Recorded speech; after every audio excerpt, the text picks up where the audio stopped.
நேரம் இலங்கையின் நேரத்திலும் பார்க்க 3 மணித்தியாலங்கள் அதிகமானதாகும்.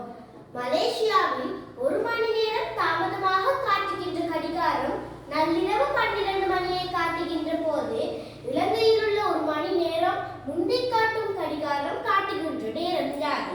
இப்ப நாங்க முதலாவதாக மலேசியா நேரத்தை பார்ப்போம். இப்போ மலேசியா தந்திக்காக 1 மணி நேரம் தாமதமாக காட்டுகின்ற கடிகாரத்துல நேரம், அதாவது மலேசியாவில் 1 மணி நேரம் தாமதமாக காட்டுகின்ற நேரம் வந்துட்டு நள்ளிரவு 12 மணிக்கு தந்திக்காங்க. அப்ப நள்ளிரவு 12 மணினா இப்போ ஒரு நேரம் ஒரு மணி நேரம் தாமதமாக இருந்தால், அப்ப இப்போ மலேசியாவோட சரியான நேரம் வந்துட்டு முற்பகல் 1 மணி. இப்ப மலேசியாவோட ஒரு மணி நேரம் தாமதமாக காட்டுகின்ற நேரம் நள்ளிரவு 12 மணி தாமதமாக காட்டுகின்ற மலேசியா கடிகாரம். இப்ப மலேசியாவோட உண்மையான நேரம் முற்பகல் 1 மணி. இப்போ ஒரு தாமதமாக, அதாவது 1 மணி நேரம் தாமதமாக காட்டுகின்ற மலேசியாவோட நேரம் நள்ளிரவு 12 மணி.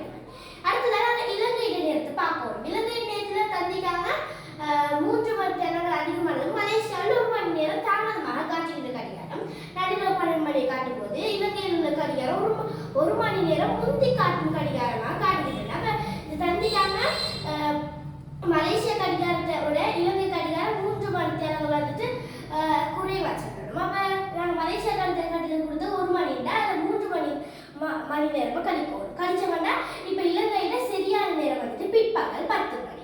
இது தந்திக்காங்க 1 மணி நேரம் இப்போ மலேசியா இலங்கையில 1 மணி நேரம் முந்தி காட்டு கடிகாரம் அப்படி தந்ததால இப்ப 1 மணி நேரம் முந்தி காட்ட வேண்டாம், அது பிற்பகல் 11 மணியா இருக்கும். அது வந்துட்டு 1 மணி நேரம் முந்திய காட்டுகின்ற இலங்கை கடிகாரம். இப்ப கேட்டிருக்காங்க 1 மணி நேரம் முந்தி காட்டும் கடிகாரம் காட்டுகின்ற நேரம் யாது? அப்ப இது இலங்கை கடிகாரத்துக்கு தான் கேட்டிருக்காங்க. அப்ப பிற்பகல் 11 மணி.